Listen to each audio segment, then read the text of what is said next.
야, 이 시간 사모하는 마음 가지고 주님 전에 나오신 모든 주님의 백성들 가운데 주님의 크신 사랑과 은총이 늘 가득하시기를 주님의 이름으로 축원합니다. 오늘 우리가 읽은 이 에스겔 5장 말씀에는 이스라엘을 향한 하나님의 심판 계획이 나타나고 있습니다. 특별히 1절과 2절 말씀을 보면 하나님께서 에스겔에게 한 가지 명령을 내리시는 것을 보게 되는데요. 그것이 무엇이냐?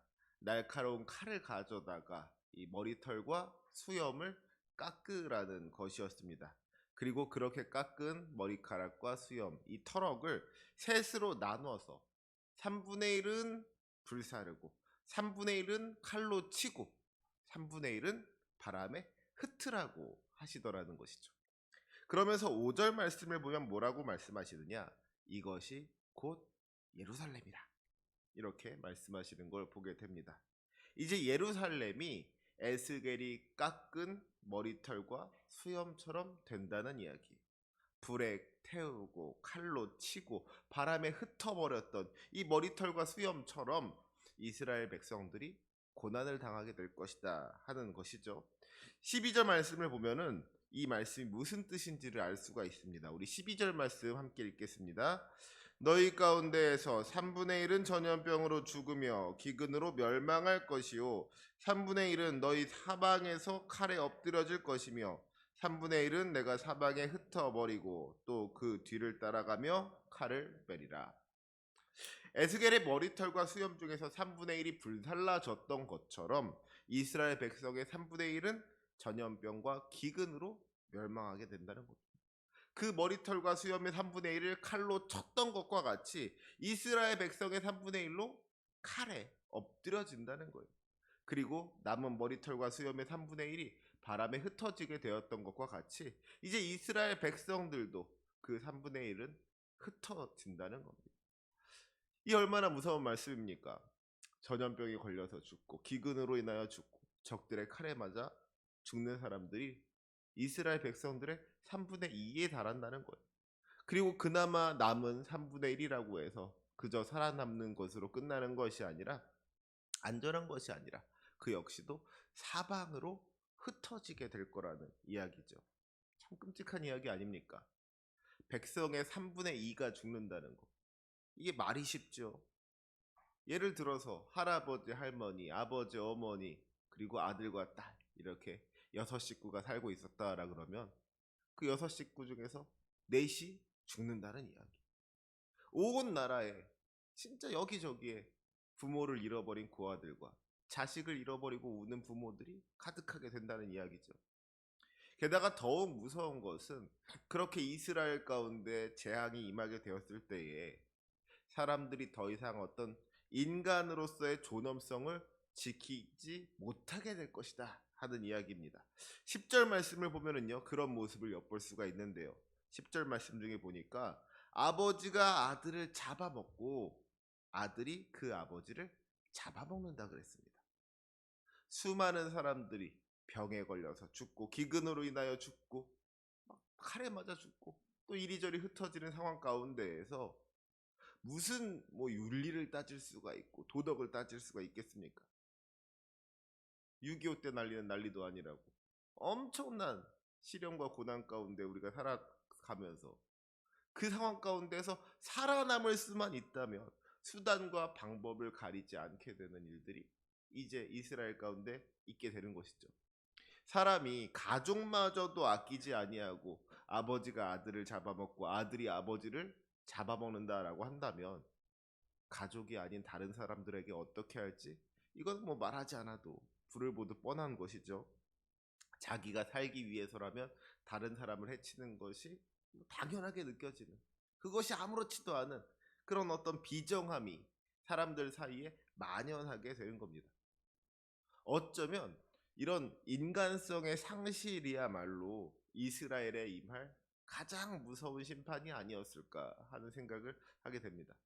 이처럼 하나님께서는 에스겔에게 앞으로 이스라엘에 임할 무서운 하나님의 진노와 심판에 대해서 말씀해 주셨습니다.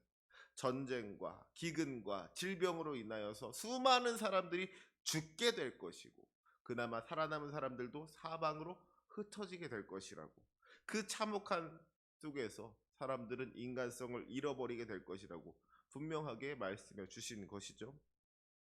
그러면 여기서 우리가 알아야 할 것은 하나님의 백성인 이스라엘이 왜 이처럼 무서운 심판을 당하게 되었는가 하는 것입니다. 우리는 오늘 본문을 통하여 그 이유를 짐작할 수가 있습니다. 그 첫 번째 이유는 이스라엘 백성들이 하나님의 말씀을 지키지 않았다는 겁니다. 이스라엘 백성들이 하나님의 뜻대로 순종하지 않았다는 거예요. 우리 6절 말씀을 함께 읽도록 하겠습니다. 6절입니다. 시작. 그가 내 규례를 거슬러서 이방인보다 악을 더 행하며 내 율례도 그리함이 그를 둘러있는 나라들보다 더하니 이는 그들이 내 규례를 버리고 내 율례를 행하지 아니하였음이니라. 아멘. 하나님께서 열방 가운데 이스라엘을 택하사 하나님의 백성으로 삼으셨을 때에는 이스라엘이 정말 하나님의 백성답게 살아가기를 기대하는 마음이 있으셨던 겁니다. 이스라엘이 하나님의 뜻대로 순종하면서 거룩하고 정결한 모습으로 살아가기를 원하셨던 거예요. 그 모습으로 하나님께 영광 돌리기를 기대하셨던 겁니다. 이 세상 사람들 모두가 하나님을 거역하여서 하나님의 뜻대로 살지 않는다고 할지라도 하나님의 백성인 이스라엘만큼은 하나님의 말씀을 지켜 순종하기를 기대하셨던 거예요. 그런데 결과는 어땠습니까? 이들이 하나님의 규례를 거슬러서 이방인보다 악을 더 행하였다 그랬어요. 이들이 말씀에 순종하지 아니하고 하나님을 거역하여 죄를 범하는 그 모습이 이방인들보다도 더했다는 겁니다. 하나님께서 기대하셨던 것과는 정반대의 모습이 나타난 것이죠. 하나님의 백성이라는 이 이스라엘 사람들이 하나님을 알지 못하고 하나님을 믿지 않는 저 이방 사람들보다 더 악한 모습을 보였다 하는 거, 얼마나 안타까운 일입니까? 그러면서 7절 말씀을 보면 이런 말씀이 등장합니다. 7절 말씀. 그러므로 나 주 여호와가 말하노라. 너희 요란함이 너희를 둘러싸고 있는 이방인들보다 더하여 내 율례를 행하지 아니하며 내 규례를 지키지 아니하고 너희를 둘러있는 이방인들의 규례대로도 행하지 아니하였느니라. 이 말씀을 보면 하나님의 규례가 나오고 이방인들의 규례가 나옵니다. 하나님의 법이 있는가 하면 이방인들의 법이 있다는 거예요. 이것을 다르게 표현하자면 하나님의 법과 세상 법이라고도 이야기할 수 있을 겁니다.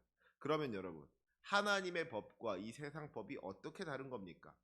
하나님의 법과 이 세상 법의 차이가 뭐예요? 우리가 알고 있는 이 10계명을 보면은요, 살인하지 말라, 간음하지 말라, 도둑질하지 말라, 거짓 증거하지 말라, 이런 말씀들이 있단 말이에요. 사실 이런 것들은 우리가 하나님께 속한 사람이 아니라고 할지라도 지켜야 하는 것들입니다. 이런 것들은 세상 사람들도 다 지키는 거예요. 살인하면 안 되고, 간음하면 안 되고, 도둑질하면 안 되고, 거짓 증거하면 안 된다는 거, 이것은 주님을 알지 못하는 세상 사람들도 다 아는 겁니다. 이방인들도 다 아는 거예요. 이런 것들은 세상 법이라고 할 수가 있겠죠. 그러면 하나님의 법은 무엇입니까? 주님을 모르는 사람들은 굳이 지킬 필요가 없겠지만 주님을 알고 주님을 믿는 사람들, 주님께 속한 사람들이라면 반드시 지켜야 하는 게 이 바로 하나님의 법인 겁니다. 다른 신들을 섬기지 말고 우상을 만들지 말고 오직 주님만을 믿고 의지하라는 것. 거룩하고 정결하여 하나님께 영광 돌리며 하나님을 경외하고 하나님께 순종하라는 것. 이것이 바로 하나님의 법인 거예요. 그러니까 하나님의 백성들은 어떻게 살아야 합니까? 이 세상의 법을 지킬 뿐만 아니라 거기에 더해서 하나님의 법까지 지켜야 하는 거예요. 이방인들의 규례를 넘어서 그것을 지킬 뿐만 아니라 하나님의 규례까지도 지켜야만 하는 겁니다. 그런데 지금 이스라엘 백성들의 모습을 보니까 어떤가? 하나님의 법을 지키기는커녕 세상 법도 지키지 못하고 살아가는 겁니다. 하나님의 규례는 고사하고 이방인들의 규례대로도 행하지 않았다는 거예요. 이스라엘이 정말로 하나님의 백성이라면 주님을 알지 못하는 저 세상 사람들보다 더 나은 모습을 보여줘야 하는 것인데, 뭐가 달라도 다른 모습을 보여줘야 하는 것인데 오히려 세상 사람들보다도 못한 모습을 보이더라는 것이죠. 세상 사람들보다 더 악한 모습을 보이더라는 거예요. 이것이 이스라엘이 심판을 당하게 된 이유였습니다. 이스라엘의 죄악은 그것만이 아니었어요. 오늘 본문 11절을 보면 이스라엘의 죄에 대해서 다시 한번 말씀하고 계신데요. 우리 11절 말씀 함께 읽겠습니다. 11절 시작. 그러므로 나 주 여호와가 말하노라. 내가 나의 삶을 두고 맹세하노니 내가 모든 미운 물건과 모든 가증한 일로 내 성소를 더럽혔은즉 나도 너를 아끼지 아니하며 긍휼을 베풀지 아니하고 미약하게 하리니. 이스라엘이 지은 죄가 무엇이냐? 그들이 미운 물건과 가증한 일로 하나님의 성소를 더럽혔다고 했습니다. 우리가 이 말씀을 두 가지로 생각해 볼 수가 있을 것 같아요. 먼저 이스라엘이 미운 물건과 가증한 일로 하나님의 성소를 더럽혔다라고 했을 때 우리가 직관적으로 떠올릴 수 있는 것은 바로 우상숭배 죄일 겁니다. 여기서 미운 물건은 우상인 것이고 가증한 일은 우상을 섬기는 일이라는 거예요. 우리 하나님께서 가장 싫어하시는 일이 이 우상 숭배이지 않습니까? 이스라엘 백성들이 하나님을 떠나서 우상을 섬긴 것이 하나님을 진노하시게 하는 죄가 되었을 거라고 짐작할 수가 있는 것이죠. 하나님이 아닌 다른 것들을 의지하고 섬기는 것, 그것은 우리 하나님께서 가증하게 여기시는 일이고 정말 하나님께서 너무나도 싫어하시는 일이다. 그렇게 우리는 썩어져 없어질 헛된 것들을 의지하지 아니하고 능력의 주님만을 섬겨야 한다는 것, 우리가 분명하게 기억해야 할 일인 줄로 믿습니다. 그런데요, 저는 오늘 이 말씀을 조금 다르게도 해석해 볼 수가 있을 것 같아요.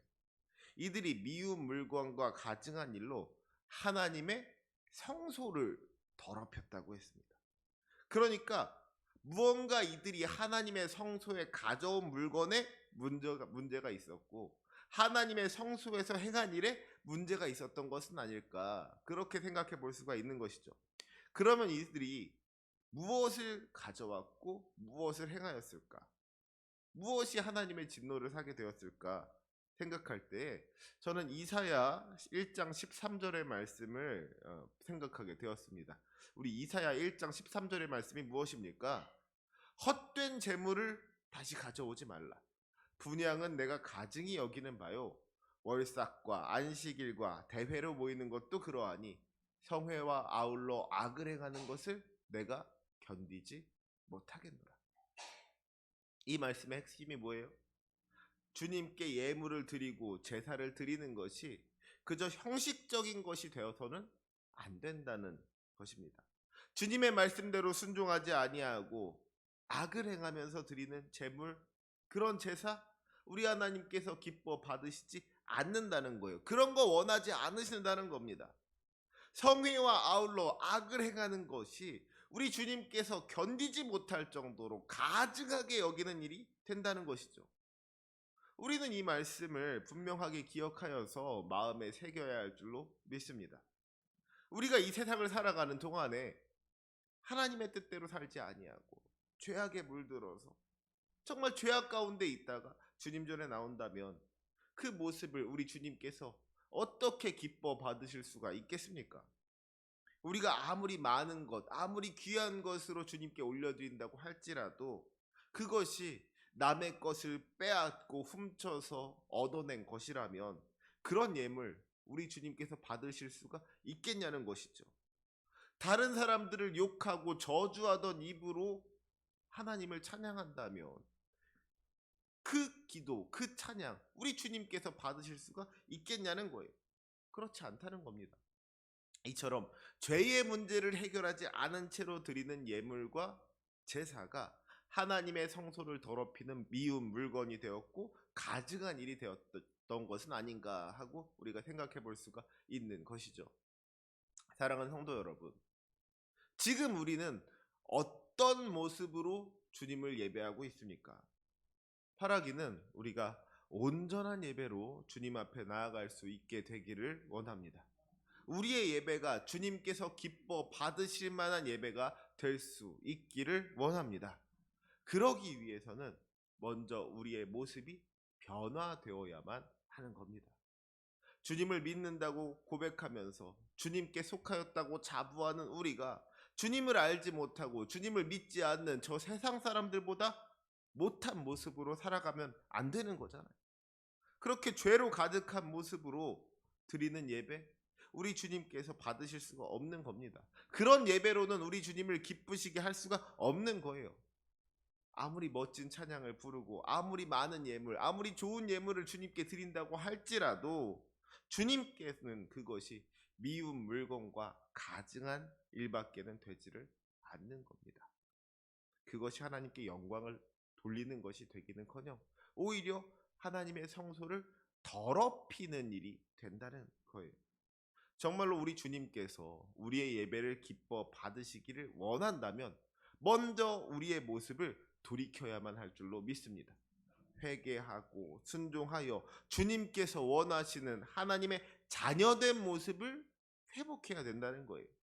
우리가 습관적이고 형식적인 예배를 벗어나서 정말로 주님께서 원하시는 모습으로 삶의 예배를 드릴 때에 우리 주님께서 그 예배를 기뻐 받아 주시고 은혜를 허락하여 주실 줄로 믿습니다. 그 은혜를 경험하는 저와 여러분이 되시기를 주님의 이름으로 축원합니다. 오늘 본문 11절 말씀 뒷부분을 보면은요, 이스라엘이 미운 물건과 가증한 일로 하나님의 성소를 더럽혔기 때문에 하나님께서도 이스라엘을 아끼지 아니하며 긍휼을 베풀지 아니하고 미약하게 하실 것이다 하고 말씀하시는 것을 보게 됩니다. 참 무서운 말씀이죠. 그런데 이 말씀을 뒤집어서 생각하면 무슨 말입니까? 우리가 온전한 예배로 하나님을 기쁘시게 하고 하나님께 영광 돌리면 하나님께서 우리를 아껴 주시고 긍휼을 베풀어 주시며 강하게 하신다는 겁니다. 순종하지 않는 자에게 주어질 저주의 말씀이라는 것은 뒤집어서 생각하면 순종하는 자에게 주어지는 축복의 말씀도 될 수가 있는 것이죠. 바라기는 이 시간 예배하는 우리 모두가 이런 축복 소유할 수 있으시기를 원합니다. 우리가 주님의 말씀에 순종하지 아니하고 주님을 거역하여 죄를 범한다면 그 뒤에 있을 것은 우리 주님의 무서운 심판밖에는 없을 겁니다. 하지만 주님을 믿고 의지하여 말씀대로 순종하는 자에게는 약속하신 축복이 임하게 되는 것이죠. 우리 주님께서 우리를 아껴주실 것입니다. 주님께서 우리에게 긍휼을 베풀어 주실 것입니다. 주님께서 우리를 강하게 하여 주실 것입니다. 이 귀한 축복 누리며 살아갈 수 있는 저와 여러분이 되시기를 주님의 이름으로 축원합니다. 아멘. 기도하시겠습니다.